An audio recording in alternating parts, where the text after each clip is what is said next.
안녕하세요. 농업 ICT를 꿈꾸는 이태성입니다.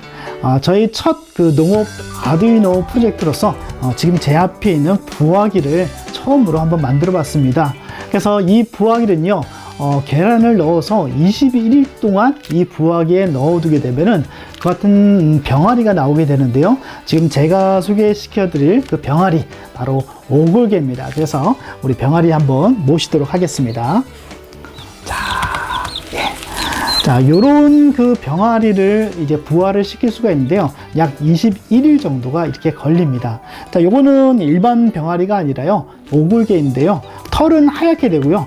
피부는 이제 검은 그런 병아리가 바로 이 오골개입니다. 이름은 쿠키고요. 자, 그럼 쿠키 이제 들어갈까? 자, 쿠키 백봉 오골개입니다. 이 부화기에서 중요한 거는요, 바로 온도, 습도, 그 다음에 전란입니다.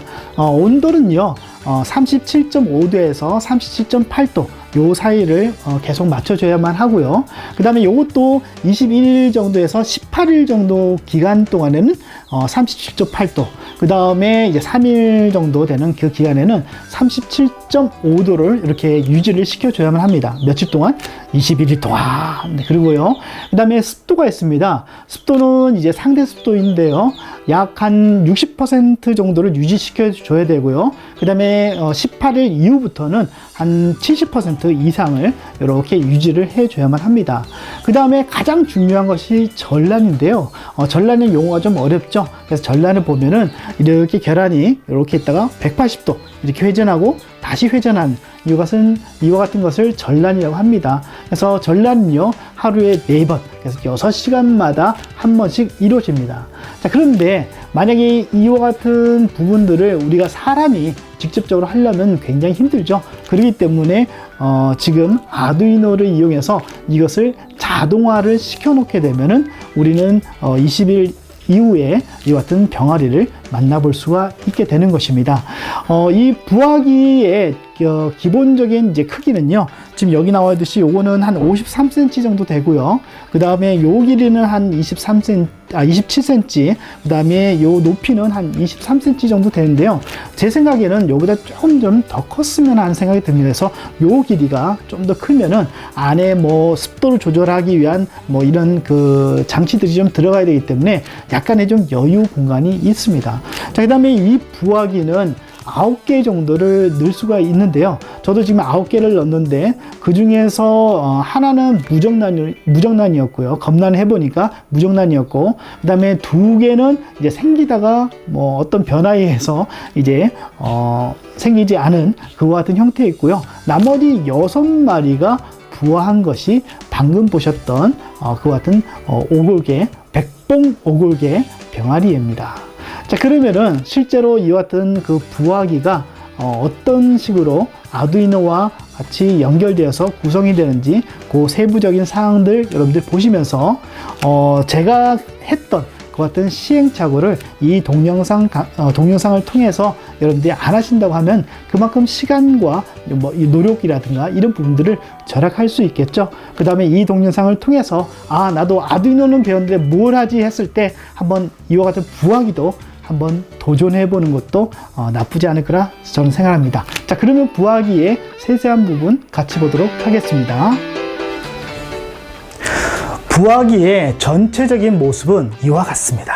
그래서 요 윗부분에는요, 실제로 태어나는 그와 같은 병아리들을 볼 수 있도록 이렇게 간단하게 창문을 뚫었고요.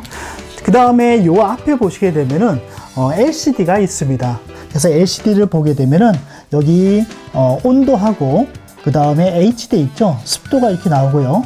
그 다음에 임란한 날짜가 나오고, 그 다음에 며칠 되었는지 그런 날짜들이 쭉 이제 기록이 될 수 있도록 이렇게 정보들이 표시가 됩니다. 그래서 우리가 21일 정도를 이렇게 하게 되는데요. 오늘이 며칠까지 실제로 이 부화기에 들어있는지 까먹을 수도 있겠죠. 그래서 그것을 대비해서 이와 같이 날짜가 나올 수 있도록 이와 같이 했습니다.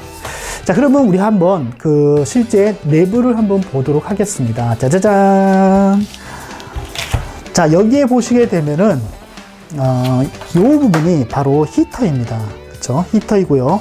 그래서 요 히터는 보통 보면은 이제 전구를 쓰시는 분이 많이 있습니다. 근데 제 생각에는 계란에 이렇게 빛을 쐬어서 그것도 24시간 18일, 21일 정도 이렇게 빛을 쐬어서 하는 것은 좀 나쁘지 않을까 싶은 생각이 있어서 요 히터를 이렇게 구입을 했습니다. 그래서 저는 처음에 이 히터를 만들려고 했는데요. 실제로 만들어 보니까 많은 실패도 했는데 요거 같은 경우는 간단하게 50W 정도 되고요. 그 다음에 70도인가요? 75도 이상의 그와 같은 그 열이 납니다. 그리고 가격대가 12,000원인가요? 뭐 그 정도밖에 안 되더라고요. 그래서 이런 것들은 아두이노를 이용할 때 실제로 만들기보다는 잘 가져와서 잘 붙이는 것이 좋지 않나 생각을 합니다. 그래서 이것은 이름이 여기 보시게 되면은 좀 해주시길래요. 스페이스 히터라고 되어 있습니다. 스페이스 히터요. 그래서 한 가격대는 12,000원 정도 이렇게 되고요. 자, 그 다음에 여기에 보시게 되면은 이게 쿨링팬이 이렇게 두 개가 달려져 있습니다. 그래서 요 쿨링팬은요, 이 내부의 그 히터로부터 나온 뜨거운 열기가 올라오게 되면은 이 그 팬 쿨러를 통해서 이렇게 회전할 수 있도록 그와 같이 하기 위해서 이와 같이 요 부분을 쿨링팬을 달아줬습니다. 자, 그 다음에 요 팬은요, 제가 CPU에 있는 팬을 떼다가 이렇게 붙였는데요. 요거는 외부의 공기를, 밖에 있는 공기를 안으로 들려보내줘서 여기 안에 있는 어떤 공기의 그 같은 그 온도를 맞춰줄 수 있도록 그렇게 하기 위해서 이와 같이 쿨링팬을 하나 더 달았습니다. 자, 그 다음에 쭉 보시게 되면요. 자, 요게 바로 온도계입니다. 자, 이 온도계는요, 이 온도계의 이름이 SHT10이라고 하는 온습도 센서입니다. 그래서 이것이 9,000원 정도, 9,130원인가요? 그 정도 주고 샀는데요.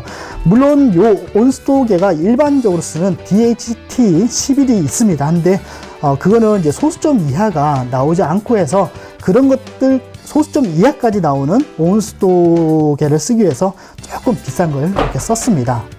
자, 그 다음에 여기에 쭉 보시게 되면요, 요 부분이 이제 LCD를 물론 우리가 바로 쓸 수도 있긴 한데요, 요와 같이 인터페이스를 우리 하나 더 쓰게 되면 간단하게 LCD에 뭔가를 출력할 수 있기 때문에 요것을 하나 달아서 쓰는 방향으로 했습니다. 그래서 요거는 한 2,200원 정도, 그 다음에 LCD 한 2,200원 정도 돼서 한 4,000원, 5,000원 내외로 이렇게 구성을 할 수가 있습니다. 자, 그 다음에 그 가장 중요한 것이 바로 이 전란입니다. 이것이 이제 전란 틀이고요. 그 다음에 요 전란을 할 수 있도록 해주기 위해서 이렇게 끌어 당기고, 요건 지금 전원이 들어가 있어 그런데 제가 한번 동작을 시켜 보겠습니다. 자, 요거 같은 경우에는 이제 여기 나오듯이 스마트폰으로 다 할 수 있도록 이렇게 구성을 했어요. 그래서 이와 같은 스마트폰에 관련된 프로그래밍은 뭐 하시면 좋겠지만 앱 인벤터라는 것이 있습니다. 그래서 그것을 이용하게 되면 블록 형태로 해서 끼워 맞추는 걸로 해서 간단하게 이렇게 만들 수는 있어요. 너무 간단해요. 그래서 제가 한번 전란 한번 시켜볼게요. 그래서 이렇게 누르게 되면은, 그쵸? 이렇게 당겨지죠. 다시 한번 전란하게 되면은 이렇게 되죠. 그래서 계란이 왔다 갔다 하면서 180도 이렇게 회전을 하게 되는 것입니다. 예.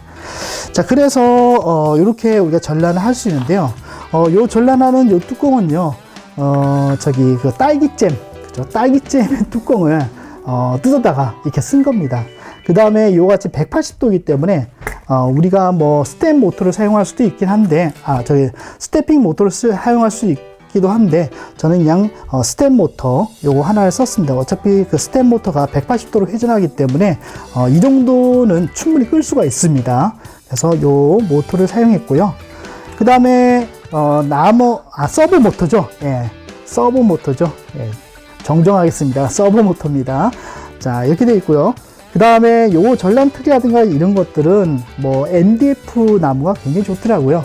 그 다음에 글루건을 이용해서 이렇게 붙이게 되면은 뭐 쉽게 이렇게 붙여 볼 수가 있습니다. 이런 식으로요. 이런 식으로요. 자, 그 다음에 그 습도를 좀 조절해 줄 필요가 있는데요. 기존의 부화기 같은 경우에는 여기에 뭐 컵을 넣고 하는데, 실제로 컵을 넣으면은 그 습도가 잘 오르지도 않고, 그다음 잘 맞춰지지도 않아요. 그래서 저는 이와 같이 그 페트병이죠, 그렇죠? 그래서 물병인데요. 요거를 이렇게 생수병을 잘라가지고 여기다 물을 넣고, 그 다음에 요 쿨링팬입니다. 쿨링팬을 하나 달아줬습니다. 달아주고 요것을 아두이노와 연결해서 요거는 이제 계속 돌아가는 거죠. 계속 돌아가면서 습도 조절을 할 수 있도록 이렇게 했습니다. 그래서 요거를 쓰면은 약 한 10% 이상 정도 그 습도가 올라가요. 그래서 그런 식으로 해서 습도를 적절하게 맞출 수가 있었습니다. 자, 그 다음에 한번 뒤를 한번 보도록 하겠습니다. 제가 이렇게 뒤로 회전을 시키니까, 자, 이와 같은 그 아두이노가 있는데요. 저는 아두이노 우노 보드를 쓴 것이 아니라 아두이노 메가를 썼습니다. 메가요. 그래서 메가는 54개 정도인가요? 그 정도의 핀을 제공하기 때문에 우리가 넉넉하게 이 여러 가지를 할 수가 있죠. 그래서 이제 모터 드라이브를 이렇게 장착해 줬는데요. 모터 드라이브 같은 경우에는 물론 그 서버 모터를 동작하는 것도 있지만, 여기에 있는 뭐 팬이라든가 이런 것들에 대해서 우리가 그 동작을 하기 위해서는 이 모터 드라이브가 필수적으로 필요합니다. 자, 그 다음에 요게 이제 그 파워 서플라이입니다. 전원 공기인데요. 요것은 220V를 받아서 12V DC를 만들어 줍니다. 특히나 이 아두이노 메가라든가 아두이노 뭐 우노든 그 아두이노는 9V가 뭐 안정적인 전압이긴 하지만 12V까지도 전부 다 쓸 수가 있죠. 그래서 그것을 12V로 받아서 전원으로 넣어줬고요. 자, 그 다음에 여기 보시게 되면은 이 빵판 여러분들 아시죠? 그래서 빵판을 이용해서 그 전원 연결을 이와 같이 했습니다. 그 다음에 여기 옆에 보게 되면 릴레이가 있습니다. 그래서 릴레이는 왜 있냐면요, 우리가 너무 온도가 올라가는 경우가 있어요. 그럴 때는 온도에 있는 그 히터를 전원을 차단해 줘야 됩니다. 자, 그래서 릴레이를 저는 사용했고요. 그 다음에 릴레이 같은 경우는 이 릴레이가 좋더라고요. 그래서 이것은 솔리드 스테이트 릴레이인데요, SSR입니다. 그래서 무접점입니다. 그래서 뭐 소리가 타각타각 거리는 소리도 없고 하기 때문에 굉장히 좀 좋습니다. 그 다음에 이거는 이제 두 개를 사용할 수 있는데요, 240V에 2A까지를 제어를 할 수가 있습니다. 그 다음에 이것은 두 개일 때는 6,600원 정도, 그 다음에 하나일 때는 4,400원 정도 이렇게 합니다. 자, 그 다음에 전체적으로 이거에 대한 그 조절을 해줄 수 있는 입력을 받는 그와 같은 모듈이 여기 나오는 블루투스입니다. 그래서 블루투스를 이용을 해서 실제로 입력을 받아서 여기 전체적인 것들을 이제 제어를 할 수가 있는데요. 그렇기 때문에 이제 스마트폰하고 연결이 가능해지는 것이죠. 자, 여기까지 소개를 시켜드렸습니다. 자, 이와 같은 과정을 통해서 이런 예쁜 병아리를 이렇게 태어날 수 있도록 만들었는데요. 아무튼 저는 시행착오가 굉장히 많았습니다. 하다가 뭐 꺼지는 경우도 있었고요. 그리고 나머지 한 15일 정도, 그 정도가 좀 안정권으로 있었는데요. 아마 여러분들은 이 영상을 보면서 여러분들 한번 도전감도 얻어보시고, 그 다음에 제가 말씀드렸던 뭐 크기 문제라든가 뭐 이런 부분만 좀 고려하셔서 그 다음에 아두이노를 만드시면은 제가 했던 그런 시행착오는 줄이지 않을까 싶습니다. 그 다음에 저 같은 경우는 아두이노 메가를 이용한 이유는요, 이걸 하기 전에 먼저 여러 가지 센서들을 달려고 막 생각을 했어요. 하다 보니까 별로 필요가 없더라고요. 그래서 이제 아두이노 메가로 이렇게 지금 하게 됐는데요. 여러분들은 아두이노 우노만으로도 제가 생각할 때는 충분히 그 핀이 여유가 있기 때문에 이런 부하기 정도는 제어할 수 있는 정도는 충분히 만들 수 있을 거라 저는 생각합니다. 자, 아무튼 저의 농업 ICT를 꿈꾸는 제일 처음으로서 부하기를 만들어 봤는데요. 아무튼 이 아두이노를 우리가 공부를 하더라도 이렇게 어떤 프로젝트를 가지고서 한번 해보게 되면 더 많은 그 같은 부분들을 우리가 알 수 있게 되리라, 알 수 있고, 또한 그것이 실제로 적용됨으로 통해서 여러 가지 성취감도 얻을 수 있습니다. 자, 그러면은 아두이노를 이용한 부하기 만들기 그 시제품이라고 볼 수 있는데요. 아무튼 요거에 대한 사항은 소개는 여기서 마치도록 하겠습니다. 열심히 이렇게 소리를 내고 있죠. 얘가 제일 착해요. 제일 착해요. 안녕. 됐어요. 아, 놔둬봐. 아니야. 이게 뭐야, 이런다. 얘는 전속 모델로 해야 되겠다. 이런 모델 좋거든. 울지도 않고. 여기를 이렇게 해줘.